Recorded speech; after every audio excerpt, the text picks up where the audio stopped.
Hi Mike, I don't know how I was lucky enough to make the list, but they called me and asked me if I'd say a few words about our friendship and the relationship we have. I'm honored to be part of this video, and thank you for all your friendship. It was at a mutual gathering for a dinner. I don't think I had met him before, and it was down at 801 Chop House. And we were sitting with some mutual friends, and Simmonds were there, and Mike was not particularly happy with what his waiter brought out to him and the way it was either prepared or tasted, of course. And Mike, being Mike, kind of jumped on the guy. And I said, hey, ease up, lighten up on this guy. And of course, Simmonds later said, who is this guy? But since then, we've had a good give and take because he's been in the food business. He has a certain expectation. But now he'll say something, he finds himself getting surly if I happen to be there with him and go, okay, I'm supposed to lighten up a little bit. So that was the first time I met him, was at a mutual dinner for some friends. But I knew of him, but really did not know him. So I don't know if that was the best way to break the ice, but that's the way we did it. Well, if you've never met Mike, it's hard to explain Mike. I mean, he is an exceptional individual in so many ways. You know, I think back when I first met him, which was, I don't want to say how many decades ago, and I thought of him just as a guy who operates a few Burger Kings, you know, no big deal. But certainly as I got to know him more, the Burger Kings were a big deal because it's Mike that's the big deal. And both as a very successful businessman and even more so as a person in what I've seen him do over so many years, whether it's with friends, whether it's with charities, and whether it's with family. And he's just, I've never seen a guy who's so upbeat. Whenever I've been with him, it's just amazes me. The guy's always got a smile, and he's always got a joke, and he's just got an attitude that's beyond anything that I've seen in any other person. Very special person. There are a couple things with the family that, you know, I'm not sure they were necessarily unique, but they were very important to him and to our family. We take an annual vacation, and we'd ski, do a lot of active things. He really wanted to experience the world with other people. So, you know, spending time together in new places was always important to him. And then family dinner every Sunday, whether we like it or not. He would make us dinner, and it was, you know, it was good. We got people together, and we still do it today. There are quite a few funny stories about my dad, and I think really stories about his sense of humor and that display that are, I think of them often. A lot of them surround food, you know, maybe it's because he was in the food business, but for one thing, I remember being a little kid, maybe second grade, and you bring your lunches to school, and my mom packed me my lunch, and I got to school, and it was supposed to be peanut butter and jelly or something normal, but I opened it up and it was herring. And, you know, he would eat herring out of the jar, and it always grossed me out. So unbelievably, another little girl actually traded lunches, so it worked out okay. But it's still, that kind of thing's funny to us, maybe just because he thinks it's funny. Mike is the ultimate entrepreneur. He's a man who I believe had the gift of starting businesses, building businesses, managing businesses, putting the right people around him, and helping businesses grow. And I think he also blessed a lot of people that he was able to put into management and give them opportunities to succeed as well. And there's not a lot of guys like Mike that have that gift, and I've watched him do that all of his life, and have always been very impressed by his skill. He'll always tell you what he thinks, and it might be 3 o'clock in the morning when you get a text or an email, because he's not going to let it go. If there's a situation where maybe it was a challenging situation, he loves to get in the fight and go over things and get them resolved. But if he feels bad later, he'll come back to you and apologize. It's just an amazing person, and like I say, I could talk all day, but I don't know where to stop. Right.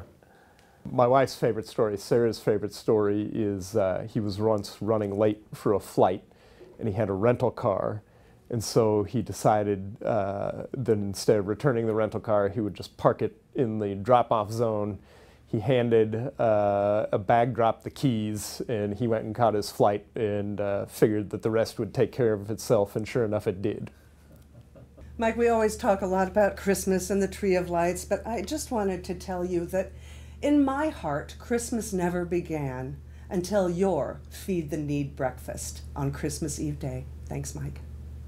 And of course, he's the first one that taught me to try Scotch. I'm still trying it. He really wants me to.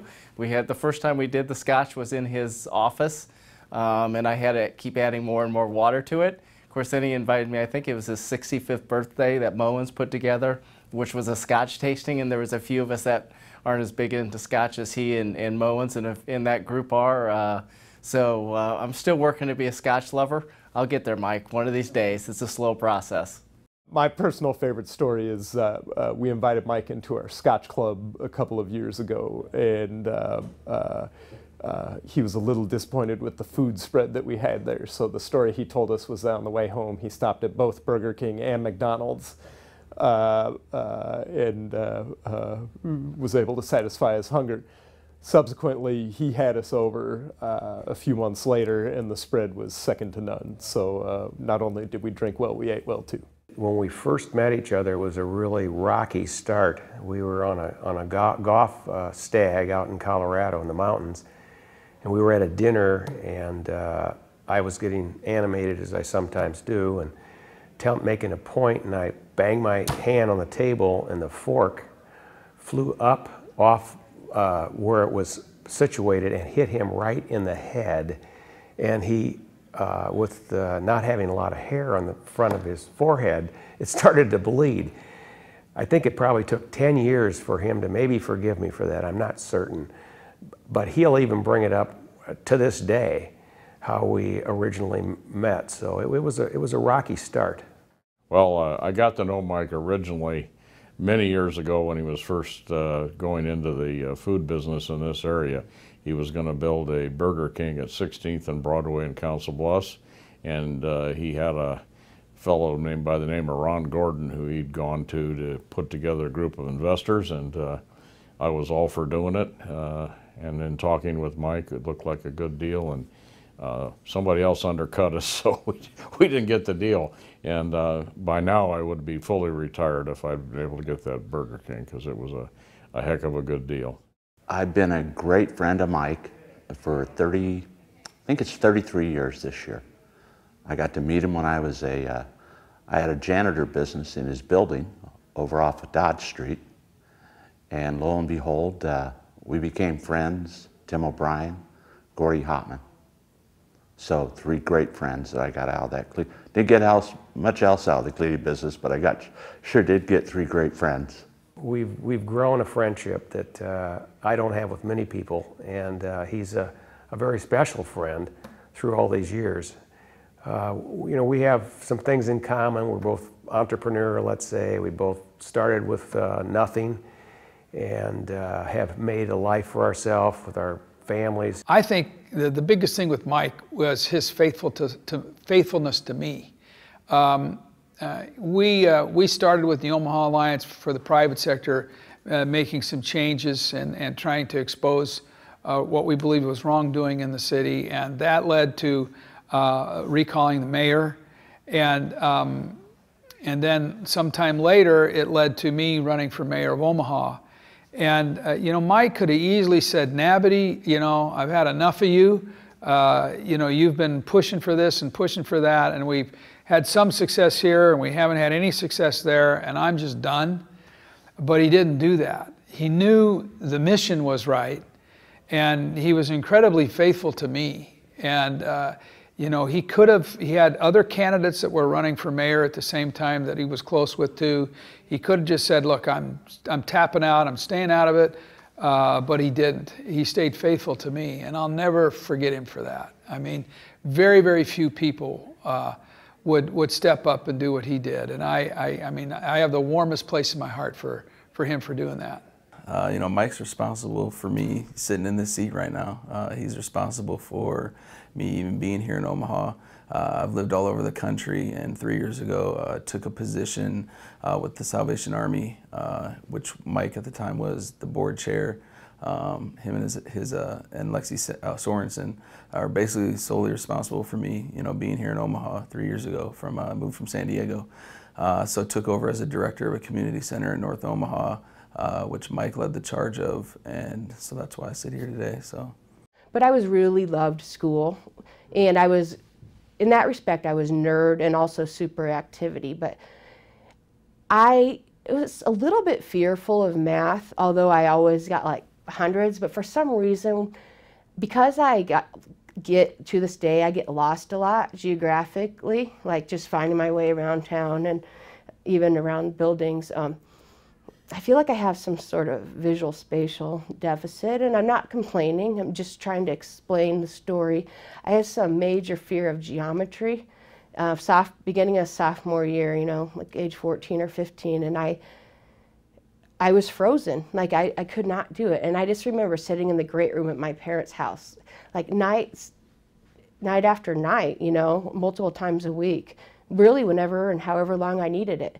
And he taught me geometry, and I still get lost today, but I did get the Geometry Award of the Year at Marion High School that year for that level of geometry. So, you know, he's helped me accomplish things that I used to, you know, fear. So, I first met you, Mike, when I was a young volunteer, and I was volunteering for Creighton Prep's Bash, and I was chairing the oral auction. And I'm sure you recall this night, because that night you bid on an item and I was chairing the auction, and I was so thankful that you got the item, but another gentleman in the audience also bid on the item, and I took his bid as well. And his bid was $500 less than your bid, which caused you to get a little upset during the event. And it kind of stopped the show. And being my first time doing that kind of thing, I learned that evening that there are rules to the whole auction and event category of charity. And I learned that lesson that night, that if you sell an item for one price, you got to sell that same item if you sell it again for the same price to the next guy. So that was one lesson you taught me that evening, and that was almost 12 years ago, I think. I so appreciate our friendship. We met probably 20 years ago, but in the last 5 years, our friendship has become very close. Your thoughts, ideas, perspective, and outlook on life has been an inspiration. You are so good at communicating and getting your point across in so many different and interesting ways. I remember a while back, we were at an event together at CenturyLink, and I was talking to our newly elected mayor, Jean Stothert. When I finished my conversation, I walked away, and you came up to me and asked me if I would introduce her to you. As I recall, you did not support her during her campaign. As a matter of fact, you were very active in support of another candidate. We walked over to Jean, I introduced you, and you gently grabbed Jean's hand, and you used her hand to slap your own face. You then said, "Jean, I am sure I deserve this." It was a funny and effective means to initiate the conversation. I thought to myself, that guy's good. He took what could have been a strained conversation and made it into a productive one. That has never happened to me after a girl slaps my face. Happy birthday, Mike. Thanks for our friendship and all that you've done for our community. You know, it's really kind of funny looking back over when I first came to Sacred Heart. Mike was one of the first people that I got to know, because Mike and Lynn were chairing the first gathering. And at that time, you know, I remember the night he emceed and, you know, did a really good job. And little did I know back then that 16 years later, I would be having the chance to talk about a really, really important person in my life, because that's what you have become. And I cherish everything that has brought us to where we're at today. In my past, I ran an organization through Share Our Strength, a local event called Taste of the Nation. And in 2007, Mike and Lynn Simmonds were our honorary chair couple for this event. And I really learned of his passion for the cause of hunger relief, especially childhood hunger, in having him as our honorary chair for that event.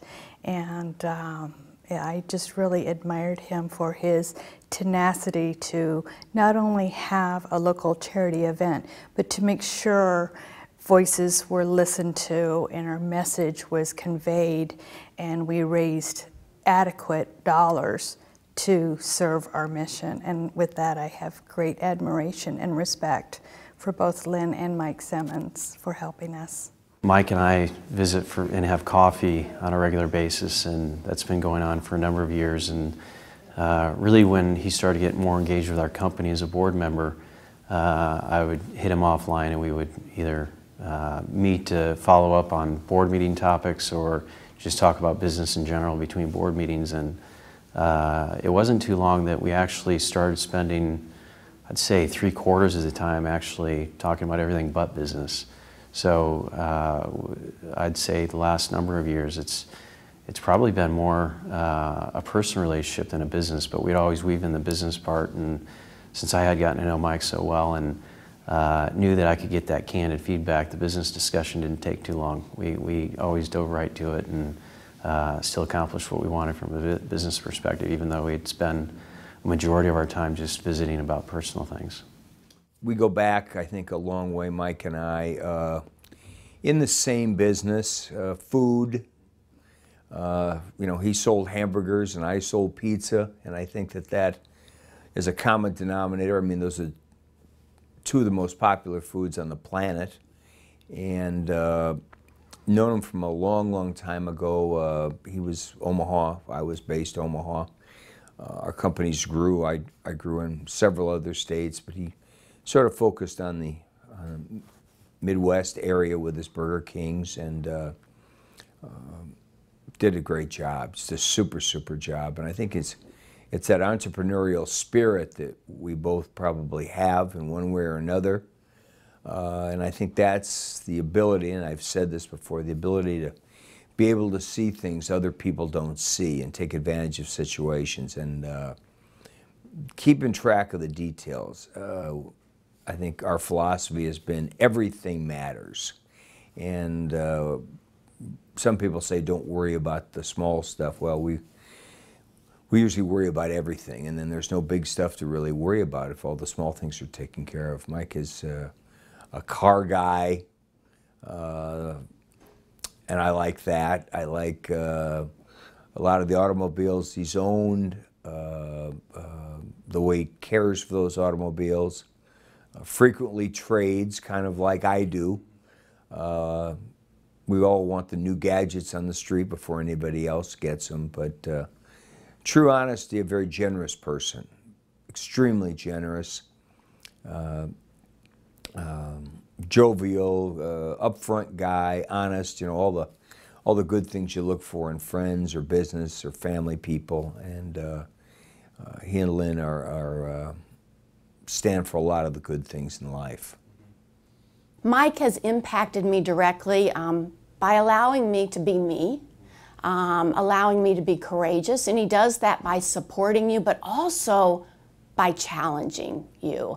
He's been my toughest customer, and I say that in terms of his philanthropy, expecting returns on investment and outcomes and all the things that one should expect, but also challenging me as a leader. And as the board president of Methodist Hospital Foundation, he asked the tough questions. He made the most dynamic board leader because he was willing to ask the tough questions. Hard to believe it's been 30+ years since we first met each other. I got to know you when Paula left Omaha National Bank back in the early 1980s and went to work for SRM, and pretty crazy times back then from my memories. Great business and social dinners with you and Lynn and the Hopmans and Kavanaughs and many others. Not to mention a few of Paula's famous Danish luncheons along the way. I remember one restaurant dinner in particular. I think we were at an Oriental restaurant in Old Mill with Hopmans and Kavanaughs, and I had to laugh in later years because you always said that that meal was the result of that. One of the results of that meal was an addition to your family, who is Sean, and something about an excess of Mai Tais that evening, if I remember right. I always thought that was pretty funny. I always meant to tell Sean he should probably send a thank you note to the restaurant on his birthday every year, since he's with us because of that. I really only knew you as Paula's boss for the first 25 years or so. We saw a lot of each other at dinners and fundraisers and BK conferences and other business events, and never a lot of one-on-one time, but boy, did we have a lot of fun. We went on a bunch of entertaining and exciting trips through that period, and you were always very gracious at letting Paula drag me and Michael around as we flew back and forth across the country. Michael was, needless to say, a very well-traveled kid by the time he was 16. Orlando, New York, Chicago, Bahamas, Denmark, France. The kid made a lot of trips with us.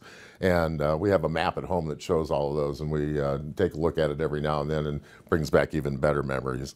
You became, needless to say, very comfortable with your travel style, and I'll never forget after we had been on many of these trips, we had a family trip across western Nebraska and stayed at a pretty nice Holiday Inn, and he was about 10 years old, and he walked in the room and took a look around and looked up at me and said, "Boy, what a dump."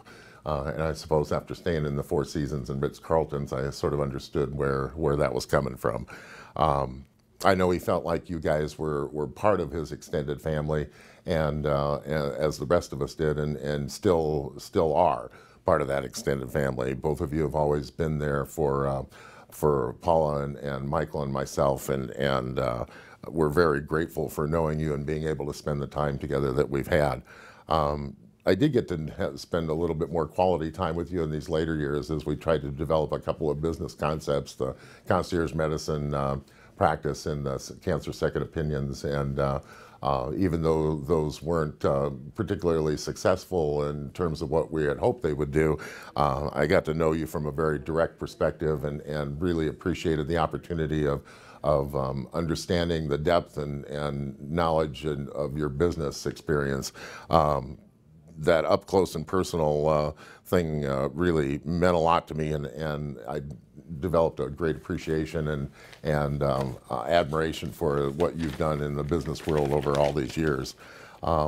Your work ethic and wealth of business knowledge, I think, were the things that struck me so significantly during that time, and it certainly has been no surprise that you've had the success that you've had. Those two skills are pretty important in terms of creating your own luck. Some of our business conversations and meetings were a bit challenging at times, but I always felt like I learned a lot from you, and will always be thankful for having that chance to work together. So, happy birthday, Mike. I really appreciate the years we've had and everything you've done for me and our family. I've hosted a golf tournament out west. Steamboat Springs was one of the years for the past 30-some years, and Mike came to it. And here Mike came in with his brand new ping clubs, a beautiful leather bag, and he and I were going to be partners. I thought, my God, this is something. Way to go, I picked out a good partner. And so first tee, he pulls out his clubs, and they still got all the plastic wrappers on them. All he had done that day before he came out was go get fitted for these very expensive ping golf clubs. And it was a scramble that day, and it was a gambling event. And Mike and I were partners. It was an every other ball. Well, most of the day, we always were using my every other ball. But we came to 18 with about 30, I think there's about 36 guys surrounding the green. We were the last group coming in. And we didn't think we were in the match, but lo and behold, we happened to be in first place. And all we needed to do was a scramble. So I hit the drive, Mike dribbled one about 12, 15 yards. I hit the next shot on the par 5, and it got in the bunker. We got up to the green, they said, Willie, how are you and Mike doing? I said, well, you know, we're about 4 or 5 under. They said, my God, if you can get a bogey today, you guys can win this thing. So my third shot happened to be in the bunker. Now, Mike has trouble hitting the ball on land, yet alone out of a bunker. So Mike gets in the bunker and takes this mighty swing, moves probably 10 yards of sand out of the bunker, and the ball comes out about 30 feet from the pin. I thought, wow, this is great. All we got to do is 2-putt and we win. Well, I didn't hit a very good putt. I left him about 6 feet, and Mike hadn't made a putt all day long. All day long hadn't made a putt, not even close. So he gets up with all these guys standing around it, and he knocks the ball in the hole, and we won the tournament. I think it was a bigger thrill for me than it was for Mike, because Mike really didn't quite know what was going on until we got all this cash. So that's one great story. One time Mike and I went on a bike ride in Aspen, and he scared me to death. I thought he was going to have a heart attack, and we were really far away from anywhere where we could get help. But he acted like he could do it, and then once we got out there, he was huffing and puffing and saying he couldn't do it, and oh my gosh, I was so scared. But we've laughed about it since, and afterwards he went out and bought a motorized bike. So that would never happen again. So he wanted to continue to go on those rides and the beautiful scenery, but not on a bike that he had to pedal. But Mike can do that. He can do whatever he wants, and that's what's great about him. When I was very young, probably 10, 12 years old maybe, he took me to the red light district. I was holding his hand all the way through the red light district in Amsterdam. And I remember asking him, why are we here? That's always been a funny family story. Well, one more thing, Mike, before I forget. I still wear the watch. I have worn it every day since you gave it to me about 10 years ago, and I think of you a lot when I have it on, and I'll be passing this down, I'm sure, to my son as his legacy, and he'll be doing the same. So many thanks again. Probably 2 stories, really. Probably more a client-vendor relationship type of story. Mike had, you know, a lot of trees in his yard, and it seems like every single storm that blows through his yard, at least one tree blows over. And Mike jokingly likes to tell me that I sabotage his trees, so that when the storms do come through, I make sure I have an ongoing log of business to attend to. Because when trees blow over in Mike's yard, it's not a small chore to clean them up, as we've cleaned trees out of his pool and off his driveway and several other areas in his yard. And so I think it's funny whenever a tree blows over. And ironically, last weekend a tree blew over in his yard, and I had nothing to do with it. And then more recently this spring, Mike took time out of his own busy schedule to, I'm part of a business group here in town where I have some other colleagues that I meet with, and every 3 months we give a speech on what we do, and I decided I'd have Mike come and speak for me. It was the first time anyone's ever brought a client of theirs in. And I was, you know, he more than volunteered. I was blown away by that. And instead of me asking him questions, it turned into a roast Dan session, which everyone enjoyed, but he still gave me my due credits when I need my due credits. But everyone always asks me how my client Burger King is doing. So, but he tells me stories about back in the beginning of the Burger King and how he would be out with his wife and young kids in Fremont, and they'd go by the Burger King, and he would go in to check and see how things were working. And he'd describe how a hamburger is supposed to have 4 pickles on the top and a stripe of mustard and ketchup, and not 2 stripes but 1. And if they weren't making it right, he would stay there. His family would wait in the car until he perfected it. And that restaurant today still stands out in the Burger King system. I had a go-kart as a young man, Burger King go-kart. My dad would take me to work with him at his first Burger King in Fremont, and he'd throw me in the manager's office, small little 4-foot by 4-foot room, and he'd lock me in there while he went to work. And yeah, it was an experience. I grew up around that.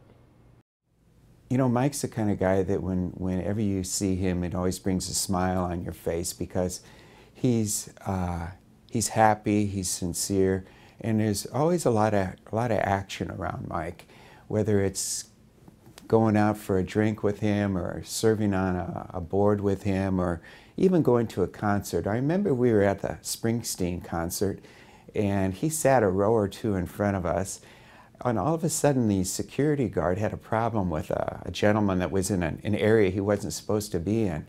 And the security guy grabbed this guy, and he was having a bit of a tussle with him until Mike jumped up and pinned him against the hand railing. I thought, man, that guy's good. I met Mike back in 1981 when he had an office in the same building I did, and he was a super nice guy to me back then. One of the cool things about Mike was he would always have a neat car, and he would always be very friendly about letting you drive it. Well, you know, I was 22, 23 years old, and so I can remember driving one of his brand new white Corvettes around the interstate and having fun with it. And that was, you know, kind of how we first met, was in that building. When I started my business and moved in an office, he was in the same office building. He had 6 Burger Kings at the time, I think. And so I moved in that office building, and so we both had our offices, and that's where we really met. One thing I've always enjoyed about Mike is his love of cars, and he's had some exceptional cars. I've always thought one of these days maybe Mike will sell me one of his second owner, but he had an Aston Martin one time that I was just absolutely in love with. I mean, it was just a beautiful car. This is maybe, I don't know, 5, 7 years ago.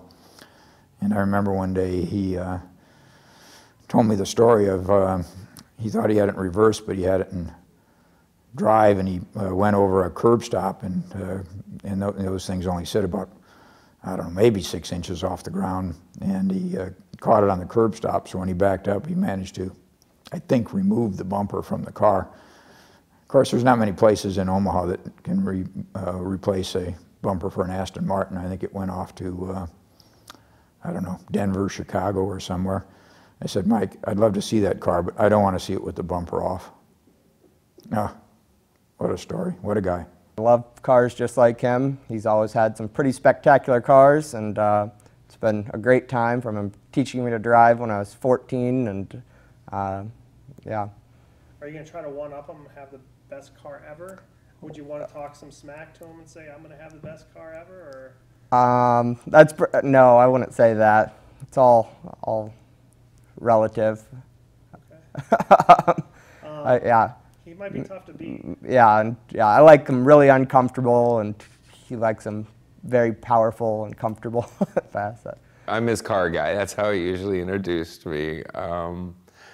One time I'll never forget, we're at the Porsche races, and he introduced me as his friend Eric, and that kind of made my heart drop right out when I heard that. And you know, from that point on, I kind of realized we're a little more than just a car guy. But that's how he'll tell you who I am.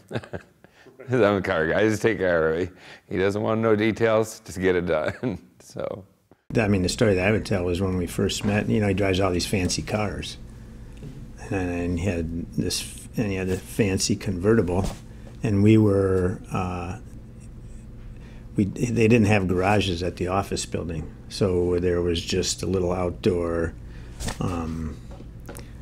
what do you call them? The little enclosures, the little carport. There was a carport, you know, the little carport. So he had a carport, and he used to drive this fancy convertible into the carport with the top down, leave the keys in, and go inside the office. And the car was just there with the keys in it, sitting there. You know, Omaha, Nebraska, I guess you can do that. I don't know if you do it today in 2014. No, yeah, I know, but he used to do that all the time. I kept saying, did you leave the keys in the car for me? He allowed me to drive one of his Porsches on a racetrack, which is just so far beyond anything I could ever have imagined being able to do. And I mean, there's not a day goes by I don't think about that, and you know, how he allowed me to do that. And just, I mean, it's always something new with the car. You'll go to his house, you know, all of a sudden there's a whole different car sitting there. It's like, where'd this come from? Oh, I ordered it a few months ago. You know, yeah, I'm a car guy and I don't even know he's getting these cars. So, but yeah, that's what's fun. It's never a dull moment. Things are always changing with him, and that's one of the other things I love about him. One of the things, like I've talked about, Mike always has neat cars in his garage, and I used to race sports cars. So I always had a affinity to some of these hot cars. Well, I brought my 19-year-old son over, who's Graham Nabity. He's played football for the Cornhuskers right now, and he's enamored by cars too. And so I had the opportunity to drive the Aston Martin, and Graham had the opportunity to drive his son's race Porsche that it's on the street, but it really belongs on the track. So we both drove the cars out to a certain location. We switched, and then we both drove them back. And I mean, it's a life-changing experience to be in that fine of a car that fast and be able to go out and have some fun with it. So he never quit being generous with allowing people to have a good time with the cars that he has. One thing actually happened just recently that was an error on my part, which I think it's kind of funny. He didn't think so at the time, but I chauffeured him and Lynn down to the airport, and I forgot to check for child safety locks. So I'll get out of the car, go start helping with the baggage, and he's stuck in his own car in the back seat. So that's one thing I learned from him, is if you ever chauffeur, make sure the passenger's out of the car first. So, yeah. He wasn't afraid to tell you where he went wrong, which is great. And like I said, you just take it and learn from it. So, but yeah, that one, I still giggle about that because I felt about this tall. April 15, 2005 with my cancer. And I really didn't know what was going on for probably 3 or 4 weeks. And my wife and I, we'd just started a new business, had 3 kids, 17, 14, and 10. So Mike jumped in right away, and he, Gordy Hopman, Timmy O'Brien, and John Houlihan sent a letter out to my golfing buddies. And they said, he needs our help. So lo and behold to me, I wasn't aware that they had sent a letter out, and they raised a tremendous amount of money that they put in my wife's account, a family trust, medical trust, just so that she wouldn't have to worry about money. And then Mike would talk to her once a week about the business, at breakfast, dinner, and he was sort of one of the main 4 that really jumped in and completely helped us. I mean, we would have just been helpless. And we've just been so fortunate to have Mike and Lynn as such good friends over these past, got going on 10 years now since my cancer. And he would always pick me up. When I was in the hospital for 7 months. When I finally got out, he called up one day and he said, "Willie, you want to go have lunch?" He was thinking about buying these Jimmy John things or whatever it was. So I said, yeah. So he picks me up.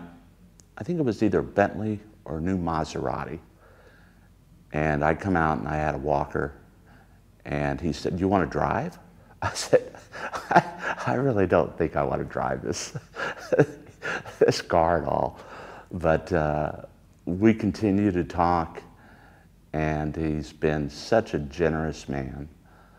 to my family.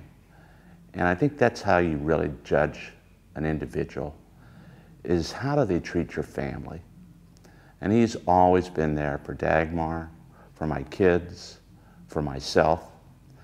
So his generosity is enormous. The one I was thinking of was when we were on the cruise, and Mike had his stateroom was right under the. But what is that? The captain's. Right under the bridge. Right under the He bridge. had the presidential stateroom, which is like 2 or 3 bedrooms with this huge, living room and balcony overlooking the water, and this small ship on the Regent Cruise Lines that we were on, and go ahead. But it was right under the bridge where the captain stood, and there was no smoking. There was no smoking policy. But Mike took his cigar out and started smoking out on his porch, and the smoke fumes went up to the bridge right where the captain was standing. So the next day he received a nice letter from the captain asking him not to smoke on the ship any longer. I mean, that's Mike. So what does Mike do? He continues to smoke on the ship, saying, I paid for the most expensive cabin on the ship. I'm doing it. I don't care what they say. So he keeps smoking cigars, and I think then the captain came down to talk to him about it, and then he smoked again, after the captain left, and then he got this note that said, if you smoke one more time, you'll be kicked off the ship at the next port. So I think the next day then he ended up going to the cigar room, and he had a cigar with the captain. Yeah, the captain was in there having a cigar, and they're laughing about the whole thing. So that was a great story. But I think the other part was on that cruise, how we went to see the night show, and Mike had his own show that he was watching as he was videotaping me. Oh. As I kindly fell asleep during the show, Mike had his camera on fast speed or something, and he kept flashing pictures as I went. Throughout the night. That was pretty fun. And then the lights came on, and as a joke, we all stood up and left her, and she's laying there on the bench sleeping, and this little old Indian woman from India came up and tapped his chest and said, excuse me, the show's over. And Mike just started rolling laughing after that one. So it was hilarious. My wife was coming to dinner with us, and I had had several dinners with you before, so I had experienced this already. But I told Janine, I said, don't be surprised if across the table a fork comes across and takes a bite off your plate. I said, don't worry, that's just Mike going around the table trying everybody's food to see what it tastes like. And I always know that you liked hot sauce a lot, and it was the spicier the better for you. So The one thing I learned from him, though, is he's got this sandwich that he makes called Daddy's Good Egg Sandwich. And he makes it, and it's like probably one of the most unhealthy sandwiches you could ever eat. But it's like he takes the whole pound of bacon and throws it in the fry pan. And then he has these eggs that he makes, and he puts them under the oven to crisp everything up. And it tastes amazing. It's full of butter, and he can whip those out pretty quick. But that was something he made for all of his kids when they were little, Daddy's Good Egg Sandwich. So I make that for my kids now. I look at years and years of all sorts of meetings, all sorts of meals. That's one thing we know we've had a lot of together. We kind of share that same love for food. And you know what? You've always been that eating companion that was ready to go. And when I thought that I was at my full point, you were ready to say, come on, let's do dessert. And I think of all the many, many meals that, you and Lynn and Jen and I have had together over the years. And I'm grateful for those. We went on a lot of fun trips with them.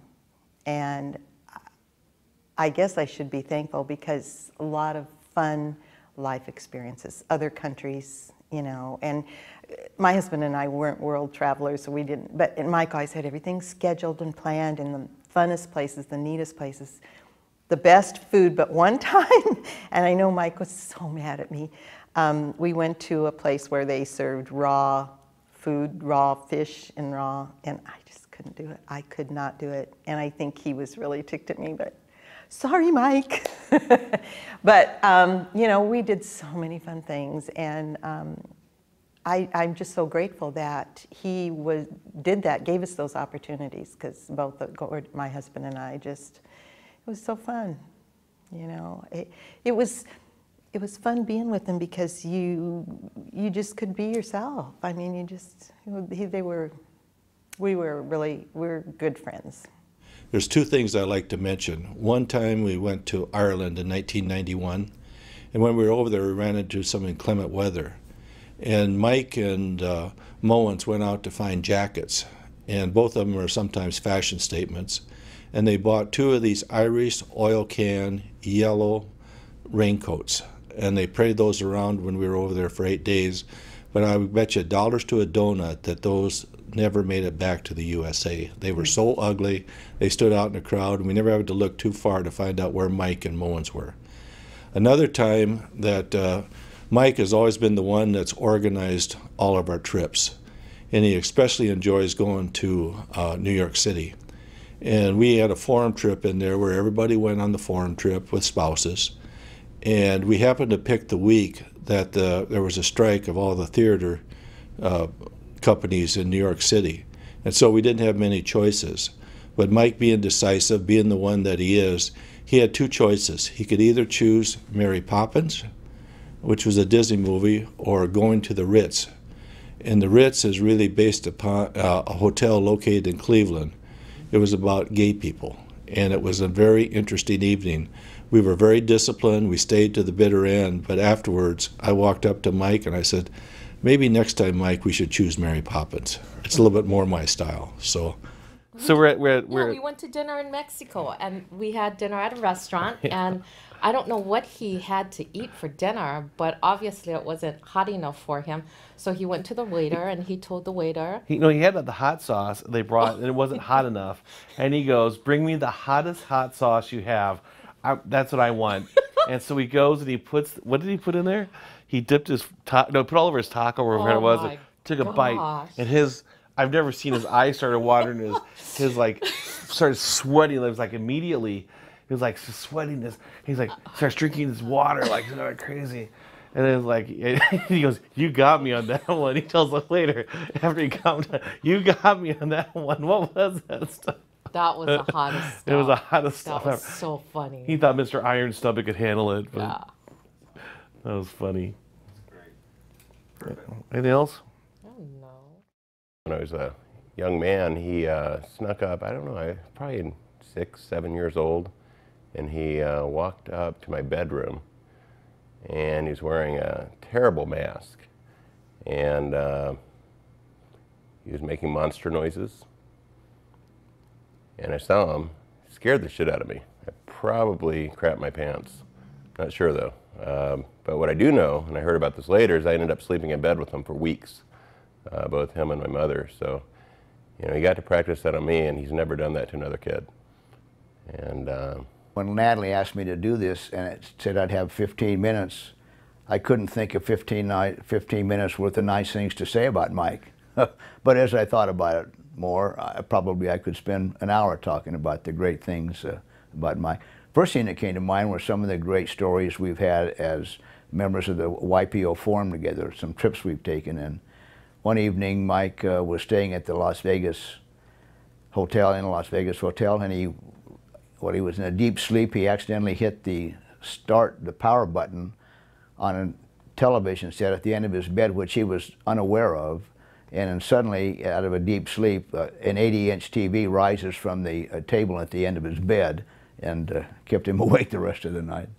And another evening, when we kidnapped Doris from the display window in a woman's clothing store and took her bar hopping with us and rafting in Vail, Colorado. He'll have to explain to his family if that ends up on the video. But Mike has been a very successful business person. He's very philanthropic. He's been a great community leader, and he's a culinary wizard. And as I said earlier, he really is one of the most interesting people that I've ever met. when I first met Mike as a patient. He came to see me. I was at the Nebraska Medical Center. We went through the whole patient-doctor visit, and we sat down and talked about a plan and how we could go about all this. And then at the end of it, he said, "Can I ask you a personal question?" I said, "Sure." He said, "How the hell does somebody like you do what you're doing in this community and me not know?" Which was an interesting reflection on how poor our own marketing is. And some of those things, but it's actually then the conversation that led to us and the development of Members MD. Having an opportunity to work and build a business with him has been one of the great achievements in my life. You know, Mike and I, we have been friends for nearly 3 decades. And for many, many years, every Saturday when we are both in town, we meet for coffee for a couple of hours. We try and solve the world's problems. Not with much success, as you may have noticed. But one particular Saturday, a number of years ago, we decided to go downtown for breakfast. And we went down to one of the cafes in the old market, and we are sitting there enjoying our breakfast and our conversation, and we look around and we see there's a couple having breakfast at every single table. And we look at each other and we go, "Valentine's Day." We had completely forgotten it was Valentine's Day. We had not invited Cindy, we had not invited Lynn, so we quickly settled our bill and headed back out west to make it up to our wives. But during that period of time where we have met on Saturdays, often we talk politics. Mike started out very conservative. I started out very liberal. And over a number of years, we moved each other towards the political center. And as a result, neither of us is represented in Washington nowadays. I think those are the stories. After we'd go out with them or something, you know, Mike would do some things where I could just see the kill in Lynn's face, you know, or, you know, she'd want to fall in a hole and not come out. But we used to laugh, and I'd say, you know, the one thing I really like about Mike is he is truly genuine. What you see is what you get. And Mike is Mike. And I know Mike is Mike got him in trouble a lot, but, you know, he's not a simple guy. He's smart, he's complicated, and he's super generous. I mean, you can't even imagine all the people and places and organizations and stuff he's given to, and I can't even begin to tell you, but a lot of it was behind the scenes, which makes him even more special. He's a neat guy. You know, pushing other people is, it's like setting examples or setting the bar. And yeah, if he got something here, I'd want to open another one there. And it was a friendly competition, spirited, and not in bad spirits. It was positive spirited. And yeah, he is very competitive, very, very competitive in what he does, but on the same side, very generous and sharing on the other. So he's a food guy. I think we could probably, and I've been called one, but I would clearly call him a food maven. And if you look that maven up, he's a person that's very knowledgeable in the business and willing to share those ideas with others. It's just that throughout my life I've been blessed with really good friends, and for that I'm very grateful. But Mike's friendship, of his love and his laughter and his arguments, because he and I like to get into some arguments. The first time I met him, we got into an argument. And he introduced Jim and I of the How to Travel, which we would have never been introduced to had it not been for Mike and Lynn. Enjoyed all of that.